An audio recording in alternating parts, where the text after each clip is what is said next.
On the eve of the 12th July Maandamano, we produced a video on this channel where we asked a question. What is the Kenya Kwanza government planning against Azimio and the Kenyan people? The answer to that question has unraveled fully for many Kenyans in the course of this day, as information continues to trickle in concerning what really happened on the 12th of July as Kenyans went to the streets to protest peacefully against the dictatorial regime of William Samoei Ruto. And I'm afraid the news is not good. In fact, it is getting more and more terrible by the minute.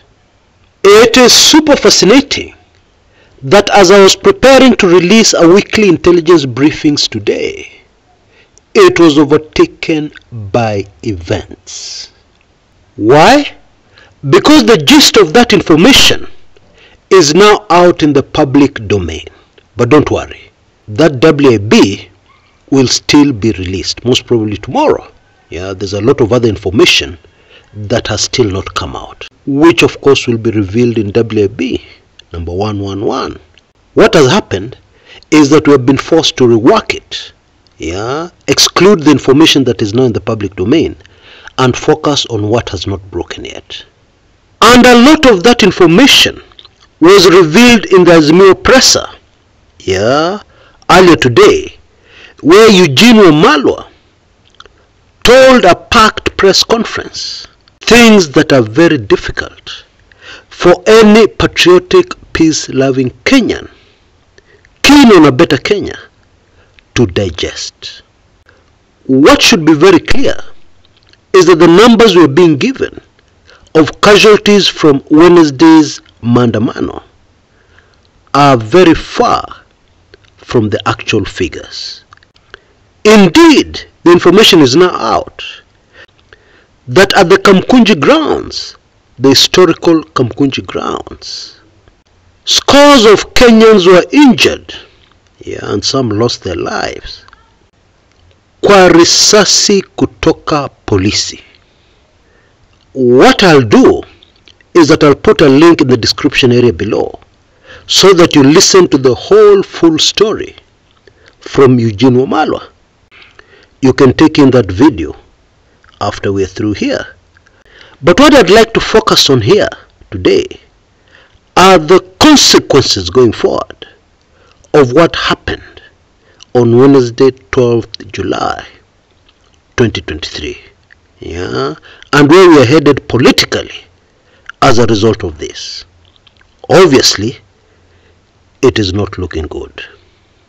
Sad to say, but it is not looking good. Because what is emerging is that those of us who are around in the early days of the reintroduction of multi-party politics into Kenya remember very well what happened.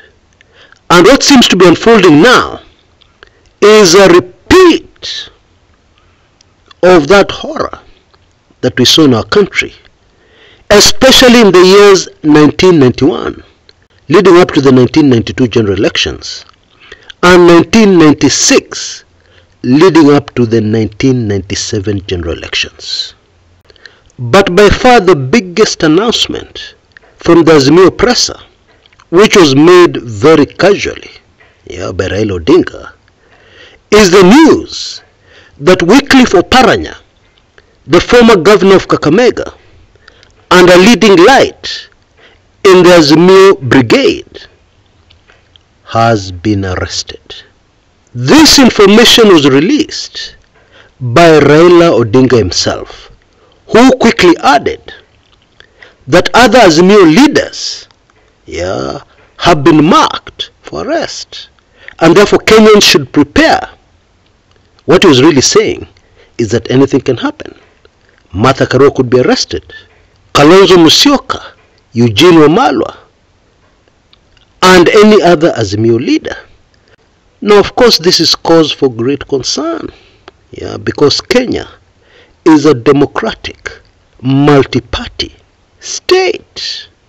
And what is happening here is that it seems there are people within our country who want to return us back in history to the 90s, when Kenya was not officially a multi-party state. And even in the early days, when many were fighting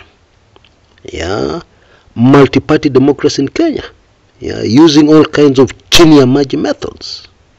That is exactly where Kenya is today.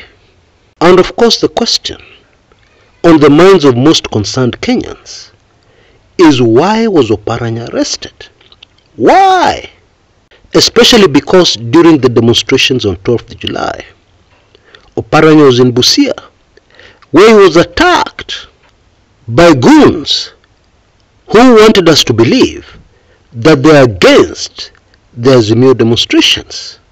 His vehicle was pelted with stones, and there was some damage on his vehicle.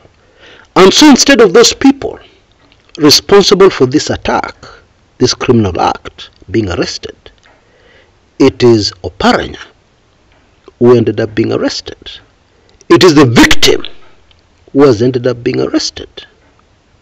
Now, if we can avoid the emotions for a moment and step back and analyze this, the first thing that emerges is that this is a strategic mistake. And I'll tell you why. You see, the Kenya Kwanza government, in dealing with the rising discontent amongst Kenyans, it seems they want to target the Azimio leaders. But is the problem really there? Will that solve the problem, or will it make things worse? Because actually their problem is elsewhere. Their problem is not Raila Odinga, who is under great attack, intense attack, by sycophants of this Kenya Kwanza government. And it is definitely not Wycliffe Oparanya or any other Azimio leader. So where is the biggest problem for the Kenya Kwanza government? Now, to answer that question, let me tell you a brief story of my early days trying to be a political analyst. Of course, under the close tutelage of my late political lecturer. And there's this day I made very sweeping statements to the effect that Moi was not going to last in power, that Moi was finished, that Moi would be out of power the next week. I was young in those days, inexperienced, and my political lecturer rubbished that analysis very quickly. I've told that story before on this channel, and at some point when he was trying to explain this thing to me, he pointed to his tummy, tumbo, stomach, emphasizing to me that that was the reason why it was not going to be easy to remove Moi, that Moi would last probably as long as he wanted to last in power. And in my heart, I was very enraged by that analysis by my political lecturer. But it ended up being exactly like that. That's how things played out. Tumbo ya wananchi, tumbo ya mtu. You see, when you miss a meal or two, your thinking changes. When a human being goes without food or with too little food, they change and they become something else. And this is precisely where Ruto's problem is. Although unfortunately, I don't think he can see it yet. Not yet. Maybe tomorrow he'll see it.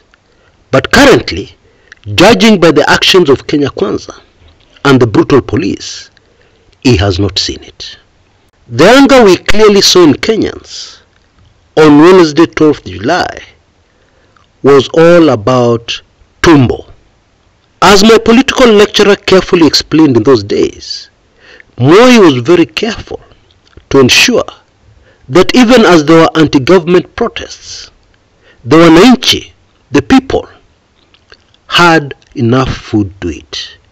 And he went out of his way. He was famous for distributing relief food countrywide, but especially in Ukambani.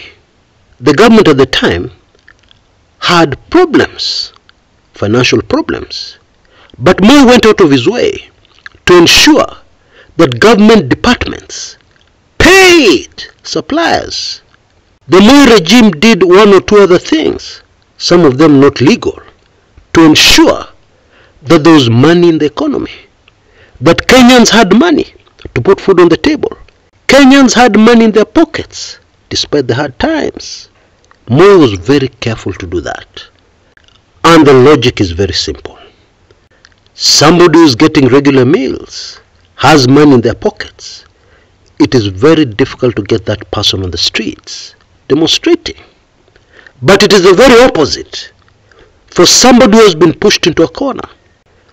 Challenges in putting food on the table, no money in the pocket, no hope for tomorrow, then things become very different.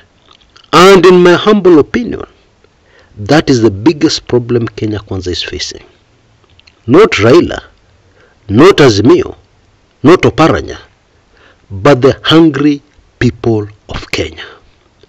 That one, as many people have said, is a ticking time bomb that will definitely go off. But as we have seen so far, the government has done nothing to address that issue, because we're talking about millions of Kenyans who have lost hope, millions of Kenyans whose only hope is another government. Yes, that's how Kenyans are thinking. And of course that cannot be good for the current regime, and that is the major problem. But now the danger here, the very big danger, is that the government can still not see it. The government is operating as if things are normal for ordinary Kenyans. The government is operating as if people are okay. Talk about losing touch with reality. Talk about losing touch with what the ordinary Kenyan is going through. Now earlier, on a TV talk show, the Secretary General of ODM, who is also Nairobi Senator, Edwin Sifuna, had announced that starting from next week, maandamano will be 3 times a week. That is on Monday, Tuesday, and Wednesday, every week. But in the press conference with Raila a few moments ago, Raila announced that the next maandamano is going to be on Wednesday. And what is going to happen between now and then is that Azimio are observing 5 days of mourning for all those Kenyans who lost their lives and those who are injured during the maandamano on Wednesday. Azimio announced that they will also go out of their way to support those families who were affected by the tragedies that unfolded in our dear motherland on Wednesday as a result of police brutality. Of course, I'll try my best to keep you informed, although I also need to inform you that hii channel imepigwa na wazungu kweli kweli. Hawa wabeberu ambao wako na agenda yao. Nimepata barua pepe leo asubuhi ambayo imenishtua kiasi. But I'm going to soldier on. And I'm not looking for pity. No. When a man believes that he has been called to do something, they soldier on, whatever the odds are. And that is exactly what I'm going to do. But the message is very clear. From here, going forward, Kenyans should be prepared for anything. That should be very, very clear, especially after the arrest of Oparanya.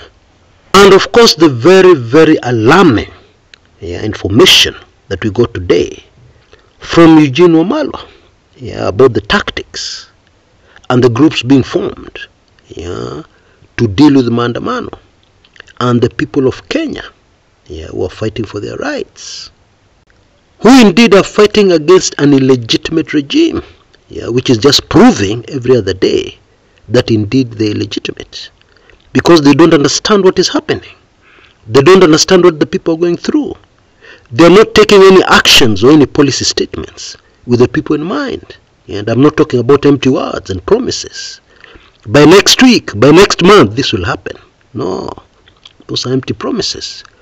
Because you just need to ask yourself, even if you are a UDA supporter, so far, what has happened to benefit the ordinary Kenyan? You tell me. And based on what is happening in the country and what we're faced with, I know that my previous offer ended yesterday. But the offer we have today is not very different from that one. So you still have an opportunity to take full advantage of it, especially as you await Weekly Intelligence Briefings, moto kuliko pasi zote za makaa, number 111, which I hope to release within the next 1 or 2 days. And of course the set of videos and the ebook on how to prosper in a dead economy is also available for the same amazing new price. Only $5.99. I believe you can see details on your screens. Please grab this golden opportunity, those of you who missed the previous one. In your prayers today and even tomorrow and in the days to come, please remember to pray for the motherland, the country we love, our country, our one and only country, Kenya. And don't forget to mention the families of those who have lost loved ones in this very unfortunate manner. Even as politicians continue to issue their statements and talk as if nothing happened. Until next time, this is Chris Kumekucha.